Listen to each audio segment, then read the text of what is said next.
Saya sebetulnya sudah di atas, kalau dalam level Kristen saya di atasnya lagi. Saya sudah Nasrani.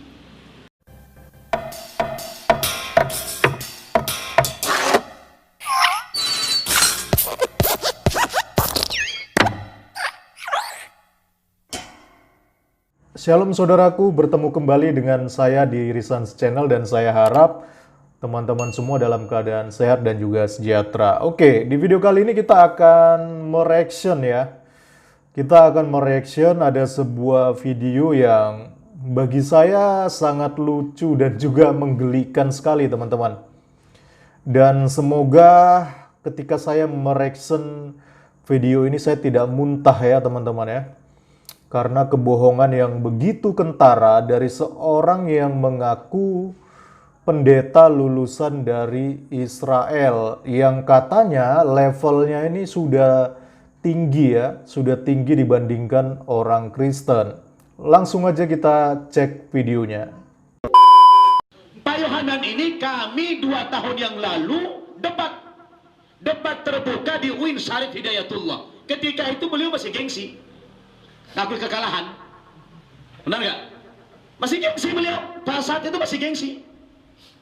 Diam-diam berapa bulan kemudian ngaku kalah, ngaku kalah udah, benar nggak Pak?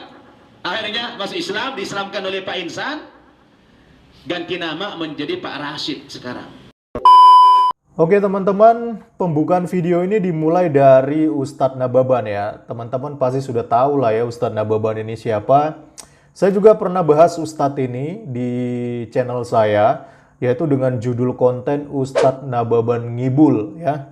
Saudara nanti boleh tonton, di situ saya juga membongkar keanehan dari Ustadz ini. Jadi ceritanya pendeta Yochanan ini dia kalah debat menurut pengakuan Ustadz Nababan. Jadi ada satu acara debat yang mereka lakukan antara Ustadz Nababan dan juga tim dari Pak Yochanan. Tapi saya tidak tahu ini debatnya kapan ya. Tetapi akhirnya karena kalah debat, akhirnya Pak Yochanan ini pun dia mengaku kalah dan dia bersedia untuk diislamkan. Dan mengucapkan 2 kalimat syahadat. Dan yang membantu proses pengislamannya itu katanya adalah Pak ini ya, almarhum dari Insan Mokoginta. Aduh, orang-orang ini juga akhirnya ya. Tapi ya kita nggak usah komentari lah teman-teman ya, orangnya sudah di alam baka soalnya. Tapi sekali lagi saya tidak tahu ini debatnya di mana ya. Beneran ada atau cuma karangan jurus takia doang, karena jujur saya juga baru dengar ini nama pendeta Yochanan ini teman-teman. Oke, kita lanjutkan kembali videonya. Saya sebetulnya sudah di atas, kalau dalam level Kristen saya di atasnya lagi. Saya sudah Nasrani. Teman-teman jangan ketawa ya, karena Bapak ini bilang bahwa dia levelnya sudah lebih tinggi dari Kristen katanya ya. Karena dia sudah Nasrani. Sebenarnya Bapak ini paham gak sih apa yang dia ucapkan? Begini loh Pak, di dalam Kristen itu tidak ada yang namanya level-level ya. Emang Bapak pikir bon cabe pakai level-level?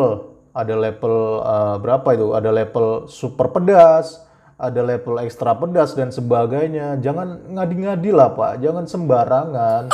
Jangan buat level-level di dalam kekristenan. Nggak ada itu, yang namanya Kristen ya Kristen, namanya Nasrani ya Nasrani. Oke lah, saya kasih paham ya buat Bapak ini ya. Dan juga mungkin buat para pendengarnya Bapak ini yang terkagum-kagum dengan Bapak ini. Jadi awal mulanya sebutan Nasrani itu diterapkan pertama kali pada pengikut ajaran Tuhan Yesus Kristus yang diambil dari kata Nazaret ya. Jadi dikarenakan karena Yesus berasal dari kota Nazaret, maka pengikutnya dinamakan Nasrani. Lalu kata Nasrani ini akhirnya melekat pada awalnya hanya untuk komunitas Yahudi pengikut Yesus. Ingat ya, komunitas Yahudi pengikut Yesus. Tetapi baru kemudian ya, setelah beberapa proses perjalanannya waktu gitu ya, dan istilah ini juga diadopsi oleh komunitas non-Yahudi. Tapi pada intinya ini pertama kali digunakan untuk komunitas Yahudi. Emang Bapak ini orang Yahudi ya, pakai istilah Nasrani segala. Ya walaupun memang kalau di Indonesia sendiri istilah Nasrani ini sebenarnya nggak beda sih dengan Kristen, karena sudah sudah diadopsi oleh KBBI bahwa Nasrani itu Kristen. Walaupun memang pada sejarahnya, perjalanannya memang Nasrani dan Kristen itu ada perbedaan. Walaupun pada hakikatnya ini sama-sama adalah sebuah sekte yang mengikut Kristus, walaupun ada beberapa pengajarannya yang berbeda. Tapi intinya adalah pengikut Kristus. Jadi gak ada itu namanya level-level. Bapak ini jangan ngada-ngada Pak ya. Oke, kita lanjutkan kembali videonya. Yang waktu saya di Islamologi, di teologi ya, ada memang Islamologi, tapi hanya nyebut Nasrani tok. Saya selidiki Nasrani itu apa sih? Nggak taunya saya masuk sekarang Nasrani, tapi harus ke Yerusalem. Makanya saya di kaset saya alumnus Nasraya Yerusalem Yisrael Hebrew. Oke teman-teman, pada bagian ini Bapak ini juga mengatakan bahwa ia pernah belajar Islamologi. Lalu dia melanjutkan, katanya kalau ia masuk Nasrani, dia harus pergi ke Israel. Apa hubungannya belajar Islamologi dengan harus pergi ke Israel? Islamologi kan itu ilmu yang berbicara tentang agama Islam. Sedangkan mau masuk Nasrani itu kan tadi saya sudah jelaskan, yaitu pengikut Kristus yang notabene-nya itu adalah komunitas orang Yahudi. Jadi sebenarnya Bapak ini ngomong apa sih? Benang merahnya apa gitu? Poinnya apa, Pak?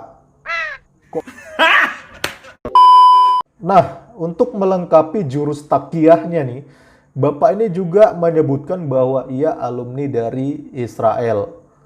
Yaitu nama sekolahnya dia katakan Nasraya Yerusalem Israel Hebrew. Saya baru dengar ada nama seaneh ini, nama universitas atau nama sekolah seaneh ini teman-teman. Nasraya Yerusalem Israel Hebrew. Jadi sudah Yerusalem Israel lagi. Ini bener nggak masuk dalam otak saya nih. Ada nama universitas seperti ini. Dan saya juga sudah bolak-balik searching ya, cari ini nama universitas ini di Google juga itu tidak ada teman-teman. Dan saya juga sempat beberapa kali menanyakan nama universitas ini kepada beberapa teman-teman saya yang pernah ke Israel gitu ya, pernah ke Yerusalem, dan mereka juga tidak menemukan ada universitas dengan nama seperti ini, dengan nama yang aneh seperti ini. Aduh, Bapak ini memang ya, bukan cuma namanya aja yang aneh, nama sekolahnya, tapi memang Bapaknya juga aneh sih. Tapi ya wajar sih kalau dia ngomong gitu, karena sama-sama aneh. Oke, kita lanjut lagi ya teman-teman. Waktu saya dipanggil untuk menjadi menjadi penceramah, pertama kali saya diundang kalau nggak salah di Universitas Islam Syarif Hidayatullah ya, ketemu beliau. Kedua kali di Sarina, itu saya sudah konten sebetulnya. Makanya saya waktu ada dua pendeta saya sudah nggak netral sebetulnya, jujur saya nggak netral. Saya udah nggak netral, tetap saya salahkan kau. Tapi akhirnya saya sadar, waduh, banyak orang muslim dan muslimah, Pak, kita doain aja Pak Yohanan supaya muslim langsung. Ya, tapi saya masih, ya apa enggak, aduh gimana caranya, bingung saya. Di gedung Sarina ketemu lagi beliau, mau didoakan lagi, salah satu Ibu Indra. Akhirnya apa? Bulan 2000 berapa ya? 2014. Akhirnya 2015, 6 bulan kemudian saya, apa dibilang Pak Ustadz, saya KO. Aduh, nggak ada jalan sudah. Aduh, sudah artikulasi bicaranya nggak jelas, tata bahasanya belepotan. Ini bilang bulan aja bulan 2014 lagi katanya. Pak Tua, bulan itu cuma sampai 12 ya. Nggak ada bulan 2014 tuh nggak ada. Yang ada tahun, kalau tahun itu ada 2014. tahun 2014, tahun 2015. Ini Bapak ngomongnya belepotan amat sih. Katanya alumni dari Nasraya, Yerusalem, Israel, Hebrew. Artinya orang hebat dong, orang berpendidikan dong. Tapi jujur aja teman-teman, saya nggak paham dia ini ngomong apa. Maksudnya tata bahasanya itu loh, koma, titik itu saya nggak tahu itu tanda seru apa, bagaimana dia cerita itu seperti orang yang nggak pernah sekolah, kayak nggak punya pendidikan. Iya, saya jujur aja, terus terang aja teman-teman. Dan saya yakin juga pasti teman-teman pasti beranggapan seperti itu ketika mendengar tadi bagaimana dia menceritakan kisahnya. Aduh, nggak tahu lagi deh, ini Bapak memang. Kita lanjutkan lagi aja lah teman-teman videonya. Itu saya bilang, loncat sudah, cepet-cepet. Karena saya tahu masih masuk neraka, waduh nggak mau saya.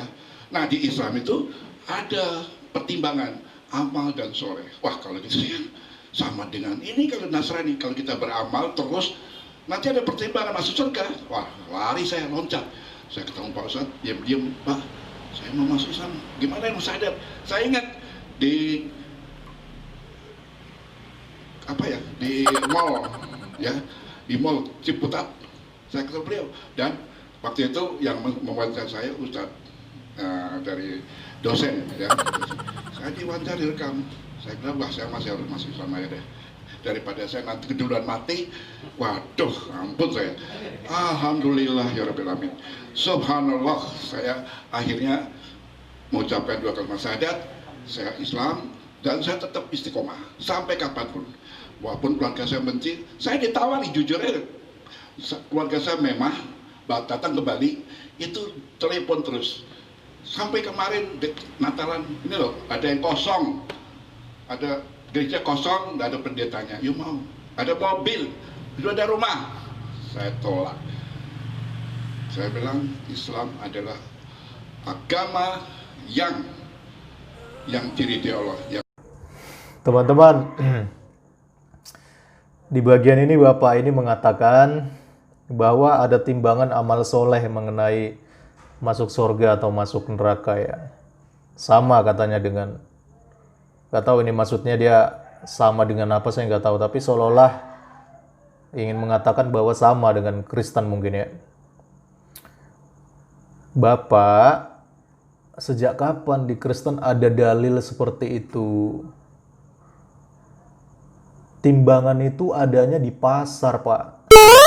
Kalau Bapak mau belanja, beli daging, maka itu ditimbang ya, berapa kilo, sekilo, 2 kilo. Kalau di surga Kristen, nggak ada yang namanya timbangan, Pak.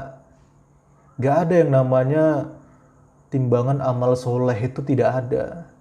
Ya, Tuhan Yesus nggak perlu timbangan untuk mengetahui besarnya atau beratnya dosa Bapak. Enggak, Pak. Tuhan Yesus itu mah tahu, dia nggak perlu timbangan kayak di pasar ya. Ya, ini katanya Nasrani level tinggi, lulusan Israel, mantan pendeta. Masa yang beginian saja tidak paham? Di mana dalilnya kalau di sorganya Kristen itu ada timbangan-timbangan amal soleh segala? Itu tidak ada. Aduh, memang ya. Bahkan teman-teman, untuk mengakhiri ceritanya ya, supaya lebih kelihatan fantastis gitu ya, sehingga para pendengarnya terkesima, semakin memandang tinggi Bapak ini, maka mulailah dimainkan marketing ya, menaikkan diri sendiri maksudnya ya. Di mana Bapak ini mengatakan bahwa dia ditawari untuk kembali ke Kristen dan menjadi pendeta ya, ditawari, katanya ada gereja kosong nih, ditelepon sama keluarganya. Bahkan luar biasanya itu sampai ditawari rumah dan mobil loh. Wih, enak sekali nih. Saya nggak pernah ada yang nawari begini teman-teman. Coba kalau saya ditawari begini enak ini teman-teman, dapat rumah, dapat mobil ya. Padahal saya ini lebih cerdas loh dibanding dari Bapak ini ya. Badan saya juga masih muda gitu ya, masih sehat dan kuat lah. Daripada dibandingkan Bapak ini, nafasnya aja udah ngos-ngosan begitu. artikulasinya, cara bicaranya udah nggak jelas gitu ya. Badan juga sudah tua gitu ya. Tapi ini ditawari rumah dan mobil untuk kembali menjadi pendeta, mengurus gereja katanya. Tolong ya Pak ya. Kalau takiyah itu, kalau mau bohong itu, kira-kira dulu lah. Ya, nggak mungkin lah ada orang Kristen yang setolol itu gitu loh. Ya, ada orang Kristen yang setolol itu, maksudnya kan menyuap atau menyogok bapak untuk kembali jadi pendeta, jadi Kristen, ditawarin rumah dan mobil. Emang faedahnya apa? Ya, faedahnya apa? Untungnya apa buat mereka kalau bapak kembali jadi pendeta? Sementara bapak sudah tua, cara bicara juga tidak jelas. Ya, ini gimana kalau cara ngomong bapak begini, khotbah aja nanti di mimbar bagaimana ini? Sudah artikulasinya nggak jelas, ngomongnya belepotan, ya, badan juga sudah tua, ya, sudah uzur. Ya, orang setolol mana yang sampai merelah gitu loh, berikan rumah dan mobil gitu supaya bapak kembali, dan sebenarnya nggak ada faedahnya, nggak ada untungnya gitu loh. Masih banyak hamba-hamba Tuhan, pendeta-pendeta yang lebih sehat, lebih kuat, yang lebih cerdas, yang ngomongnya nggak belepotan, ya, yang ngomongnya artikulasinya jelas, dan tentunya juga berpendidikan, benar-benar berasal dari sekolah atau STT yang benar-benar ada gitu ya, bukan STT siluman seperti bapak ini yang di Israel sana katanya. Jadi tolong ya Pak ya, kalau ngomong itu kira-kira dulu supaya jangan senjata makan tuan, ya. Saran saya buat bapak ya, kalau sudah tua, sudah uzur, sebaiknya banyak-banyak lah Pak berdoa, beribadah, minta ampun sama Tuhan Yesus. Supaya kalau nanti dipanggil Tuhan, itu tidak mati sia-sia, tetapi benar-benar mati secara di dalam kebenaran gitu, bukan mati dengan kebohongan-kebohongan yang seperti ini. Kan dunia ini fana loh Pak, ya. Kita ini tinggal di dunia ini kan fana, sementara ya. Jadi stop lah yang namanya kebohongan-kebohongan seperti ini. Ini nanti semuanya akan dipertanggungjawabkan loh. Kalau kita bohong ya, kalau kita berbuat curang, kita memfitnah, kita menuduh orang lain, nanti itu suatu saat akan dihakimi oleh Tuhan kita ya, Yesus Kristus ya teman-teman ya. Jadi mari kita supaya sadar dirilah ya. Kita berdoa, kita mendekatkan diri kepada Tuhan supaya kita tidak mati sia-sia karena dunia ini hanya sementara. Oke lah teman-teman, mungkin itu aja yang bisa saya berikan reaction ya di video kali ini. Memang kita tidak bisa menghindari adanya trik-trik seperti ini untuk menyerang kekristenan. Ya memang ini sudah banyak sih kita temui ya. Takia-takia seperti ini untuk menjelek-jelekkan kekristenan.